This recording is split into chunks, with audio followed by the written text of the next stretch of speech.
you want to learn about Bruce Lee's fighting style. And after days of research, I'm pretty sure I have figured it out. Jeet Kune Do. It translates into way of the intersecting fist. And so when we look at the entire ideology of Jeet Kune Do, what the way of the intersecting fist means is counterpunching, hitting, using the closest, most efficient move. Efficiency is the key.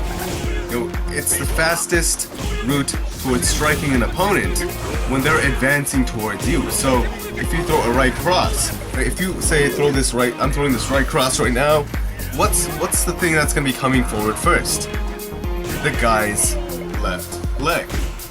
Right? The left leg is gonna be coming first, and so what Bruce Lee would do is then kick that leg before he can finish that punch, and you stifle the punch. You can throw it off course, you can throw it off because your legs are essentially the foundation of any good punch. You end up stifling that person's punch, and that's kind of the philosophy behind it. But even then, later on in the years, Bruce Lee, after years of trial and error, experimenting with philosophy, Newtonian physics, and various martial arts, reading through various books, and trying to just perfect something, he even regretted that. He even regretted naming Jeet Kune Do, because it's limited to a particular style. And that's what Bruce Lee was against. He was against having one style. He did not want that. What he wanted was for people to have no style, to basically learn techniques not for the sake of learning techniques, but to learn of oneself, learn of yourself. You're learning about how you yourself express yourself through a kick and punch. Now this sounds like flowery language, it sounds like some kind of pseudo-intellectual bullshit, but let me explain it to you. Whenever you do any move, you have an intuitive feeling about that move. Whether it feels wrong or right, does it feel good to you, does it suit your style? You get a kind of flow for the things you like doing and the things you do not like doing. For Bruce Lee, if you copied his stance and you tried to hop the same boxing way he did and try to have the same EP fencing stance he did, he would tell you right off the bat, you are not doing Jeet Kune Do. You are not following my fighting principles. Because what he would want you to do is take all these styles, take what feels best to you. What feels is the key. Without thought, without judgment. Don't think about it. You just practice, practice, practice, and as your body gets refined, as you get ripped, as you get strong like he did, you start to get a sense of what you love doing. And through that, you do not take someone else's style, you literally create a style catered to the individual. You have broken all of the borders and you basically said, I love this, I love this, I love this. Let's scrape away all the bullshit of these fighting styles, take the few chords that I love doing, and make myself great.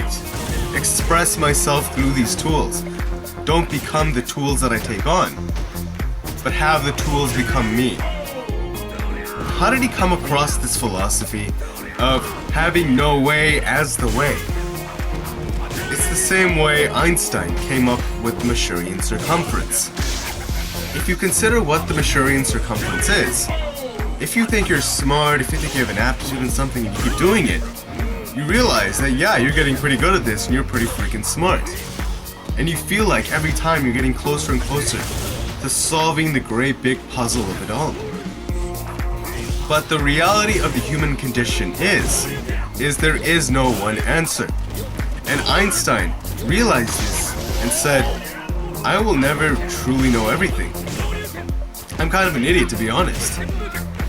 I really don't know anything at all. And so he realized that for every question answered, algorithmically, more questions pop up. And it'll just be a never-ending cycle. It's a very consistent formula. It works. And all people who have been well-versed in any field, who just progressed with passion throughout their life for 20, 30 years have realized the exact same thing. That they literally know jack shit about themselves, about the universe. There's always more to learn.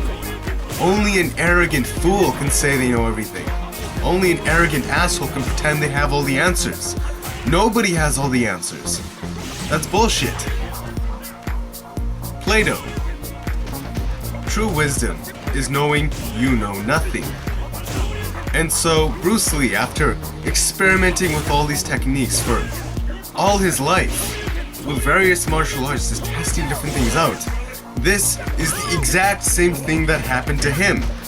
The exact same thing that happened to all greats in physics, in art, in philosophy. Every single facet of the human condition happened to him in martial arts. He realized he does not know shit. That there is no one answer. That there will always be better answers out there. And the only way you can find them is if you humble yourself. You clear your mind and you just work at your craft, experimenting like a scientist. He was basically a freaking scientist of martial arts, always reading and experimenting with different ones. He basically was a scientist. It's easier to sell, it's much easier to sell a fixed schematic of how you should do things and neglect the individual, who you are as an individual. You are a unique person with different aptitudes to the person next to you, and you wonder why that person with longer legs and longer fists beats the shit out of you in kickboxing when you're a short and stocky dude better designed for wrestling or something like that. Physics, like the physics of it just won't allow you. But you do have your own strengths. It's not a loss for you.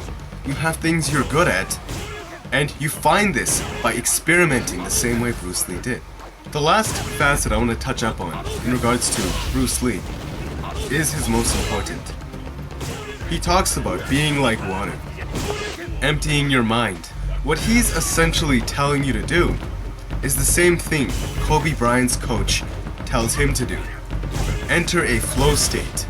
Clear your mind. If you make a mistake, make a note of it, but go back to being just clear of mind, in a meditative state. Monks are in the same state when they're meditating. It is a state of flow, a state of presence that has no distraction to anything else. Your thoughts do not come into play. All you do is clear your mind and let whatever you refined into yourself express itself naturally. Your thoughts are not you. Your thoughts are a construct, a tool your mind has created out of evolution to help address the future that may not happen. Even that's just an illusion. But for the most part, when you are present, all of your tools, all of your capacity, who you are from day one, birth, up until now, gets channeled into that moment. And you develop a grace, a fluidity to you that's much like water, an adaptiveness. It's literally everything you were from childhood, coming up till now, expressing itself in that single moment. And that's why it's the pinnacle of how you want to address any situation, not just fighting. It can be about playing tennis, it can be about swimming, it can be done in mathematics, it can be done in cooking, it can be done in driving. Every facet of the human condition can have this state of mind expressed.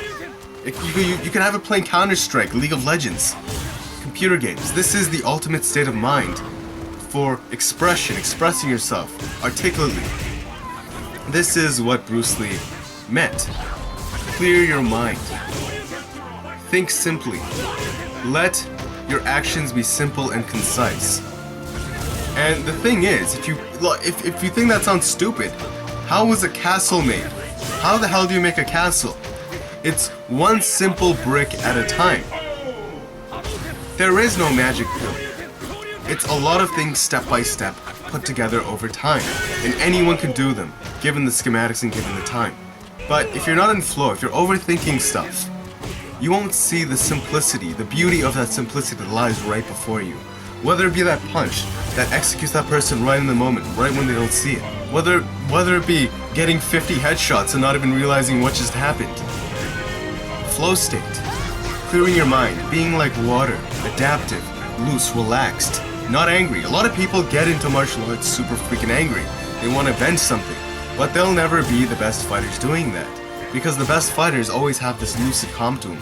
You can even take Emelianenko Fader is an extreme example of that. Just ice cold, no emotion, just like water. His body's soft, fluid, yet when he strikes, he can fucking split a mountain in half.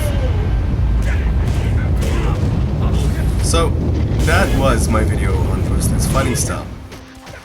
We have this heavy fixation on techniques, when that was never what Bruce Lee wanted you to look at.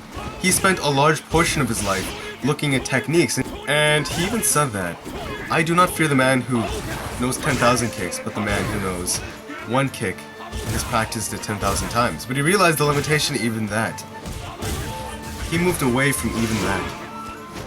What he would want you to do is go out, find things you are interested in, find things you love doing that feel good to you, and do it for the art, do it for the expression. Express yourself authentically. Don't try to be cool, don't try to feel special, don't try to feel manly and hard.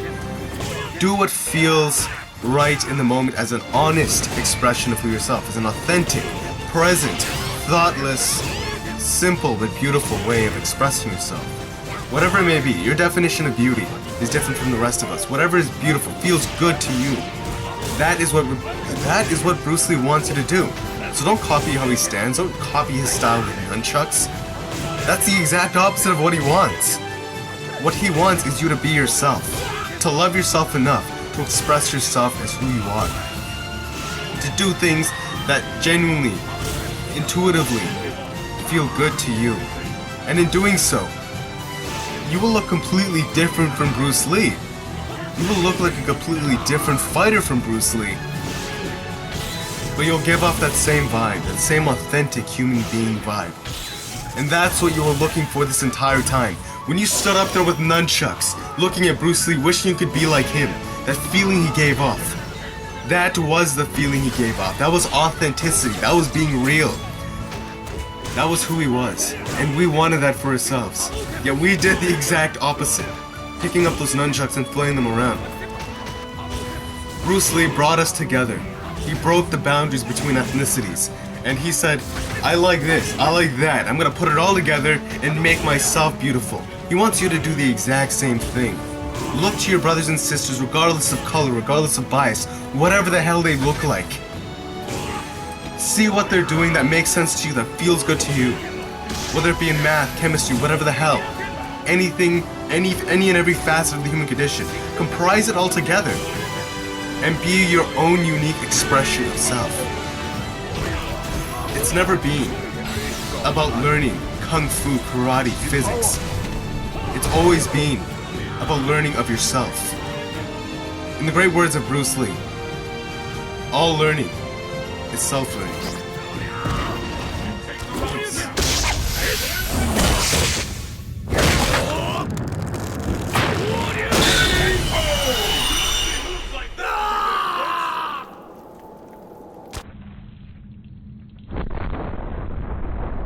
Daigo isn't magic.